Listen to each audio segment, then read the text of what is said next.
얼마 전에 한 분이 이런 문의를 주셨습니다. 목사님, 혹시 용서를 하고 있는데 화내고 짜증내면 그동안 용서했던 게 전부 다 소용이 없어지나요?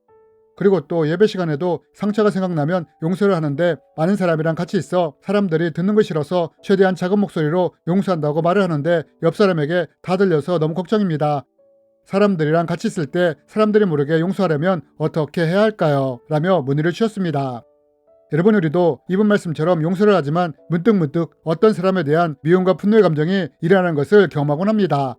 그렇다면 여러분, 왜 우리가 용서를 했는데도 이러한 일이 일어나는 것일까요? 용서를 제대로 하지 않아서 이런 일이 일어나는 것일까요? 이번 시간에는 우리가 용서를 하는 과정에서 어떠한 것을 경험할 수 있는지, 또 이럴 때는 어떻게 해야 하는지에 대해 함께 나누기 원합니다. 여러분, 우리는 성경을 통해 나를 힘들게 하거나 어렵게 하는 사람이 있을 때 이럴 때 성경이 어떻게 하기 바라는지 쉽게 쳐다볼 수 있습니다. 성경은 이럴 때 이렇게 하라고 가르침을 줍니다.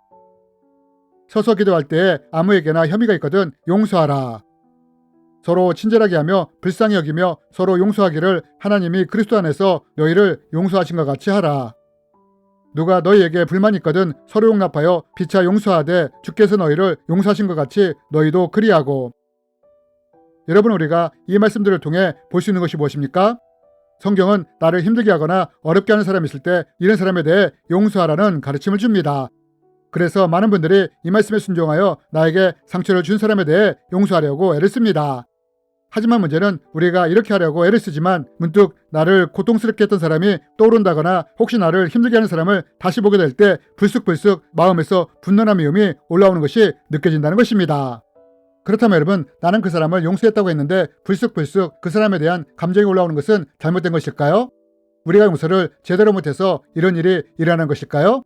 아니요, 그렇지 않다는 것입니다. 오히려 이러한 것은 용서의 과정을 거쳐가면서 자연스럽게 일어날 수 있는 현상 중에 하나라는 것입니다. 여러분, 우리는 이러한 것을 성경을 통해서도 볼 수 있지 않습니까? 창세기에 보면 요셉이 형제들의 시기와 질투로 노예로 팔려가는 것을 볼 수 있습니다. 시편에 보면 요셉이 애굽으로 끌려갈 때 발에는 착고가 채워지고 몸은 쇠사슬에 매여 있다고 했습니다.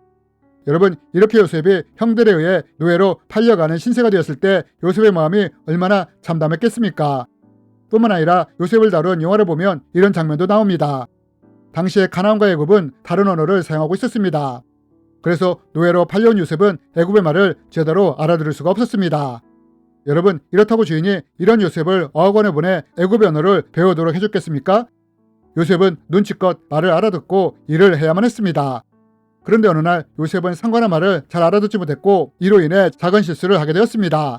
그때 상관이 와서 어떻게 했느냐? 요셉을 밀어 넘어뜨리더니 작대기와 같은 것으로 개패듯이 패는 것이었습니다. 여러분, 당시 애굽에서는 보통 상처는 입지 않고 하체만 입고 생활하지 않았습니까? 결국 요셉은 상관의 매질로 인해 퉁퉁 부어올랐고 온몸에 피멍이 들게 되었습니다. 여러분, 요셉은 형들 때문에 이렇게 고난과 고통을 당했던 것입니다. 그나마 요셉이 여전히 하나님을 믿고 있었기에 자기를 이렇게 만든 형들을 잊고자 애를 썼습니다. 오죽했으면 아버지 집에서 있었던 일을 잊어버리고자 자식의 이름을 잊어버림이라는 뜻으로 므낫세라고 짓지 않았습니까? 요셉이 그의 장남의 이름을 므낫세라 하였으니 하나님이 내게 내 모든 고난과 내 아버지의 온 집일을 잊어버리게 하셨다 함이요. 그런데 여러분, 요셉은 이렇게 형들의 일을 잊었다고 했는데 막상 형들이 자신의 눈앞에 나타났을 때 요셉이 어떻게 했습니까? 마음이 다 풀어졌습니까? 아니요, 형들을 보자마자 형들에 대한 감정이 다시 올라왔다는 것입니다. 이러면서 형들에 대한 말과 행동이 바뀌었다는 것입니다.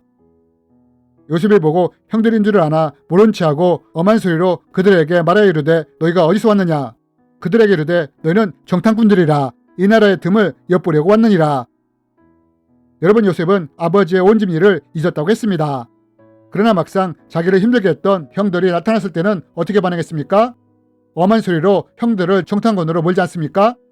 여러분, 당시에는 정탐꾼인 스파이가 잡히면 그 자리에서 죽여버릴 수가 있었습니다. 요셉은 잊었다고 했던 형들을 다시 보았을 때 형들에 대한 감정이 다시 올라왔다는 것입니다. 그래서 형들을 스파이로 몰기도 하고 여러 가지 난감한 상황에도 빠지게 한 것입니다. 여러분, 만약 내가 용서하고자 했던 사람이 내 앞에 나타나거나 머릿속에 떠오를 때 마음에서 분노나 좋지 못한 감정이 일어난다면 이때 우리는 이것을 어떻게 이해해야 하느냐? 이럴 때는 용서가 잘못된 것이 아니라 용서의 과정 중에 이런 일이 일어날 수 있다는 것을 이해해야 한다는 것입니다. 저도 어떤 사람 때문에 어려움과 고통을 겪은 적이 있습니다. 그 사람만 생각하면 피가 거꾸로 솟아올랐습니다. 이도 갈렸고 분노와 미움도 강하게 올라왔습니다. 하지만 저는 이런 사람조차도 하나님이 용서하길 원하신다는 것을 알게 되었고 결단하며 그 사람을 용서하기로 했습니다. 그러나 문제는 제가 용서를 했는데도 여전히 그 사람에 대한 분노와 미움이 올라왔다는 것입니다. 저는 이것을 보면서 당황을 했습니다. 용서를 했는데 이런 마음이 다시 올라오니 당황스러웠던 것입니다. 그러나 그때 성령님은 내 마음에 말씀을 주셨고 7번씩 1번씩이라도 용서하라는 마음을 주셨습니다. 그래서 저는 그 사람이 떠오를 때마다 계속 용서를 했습니다. 어느 때는 하루에 100번도 넘게 용서 기도를 한 적이 있습니다. 하나님, 저는 그 사람이 너무나 밉습니다. 화가 납니다. 그러나 하나님을 사랑하기에 하나님을 의지하여 그 사람을 용서합니다. 그 사람과 그 가족을 축복합니다. 하며 기도를 했습니다. 이러면서 제가 점차로 어떤 것을 경험하게 되었느냐. 한 달이 넘었을 때 분노와 미움의 강도가 좀 약해지는 것을 느낄 수 있었습니다. 2달, 석 달, 6달이 되었을 때 이제 그 사람이 떠올라도 분노와 미움의 감정이 더 이상 올라오지 않는 것을 느낄 수 있었습니다. 여러분 앞에서 한 분이 용서했는데 화나고 짜증내면 용서한 것이 다 소용이 없어지는지 물으셨습니다. 저는 이에 대해 이것은 용서의 과정 중에 일어날 수 있는 정상적인 감정이라고 말씀을 드리고 싶습니다. 그러나 이럴 때 우리가 해야 할 것은 이러한 내 감정에 매몰되는 것이 아니라 계속해서 하나님을 의지하며 용서를 해야 한다는 것입니다. 분노와 미움의 감정이 일어나지 않을 때까지 계속해서 용서해야 한다는 것입니다.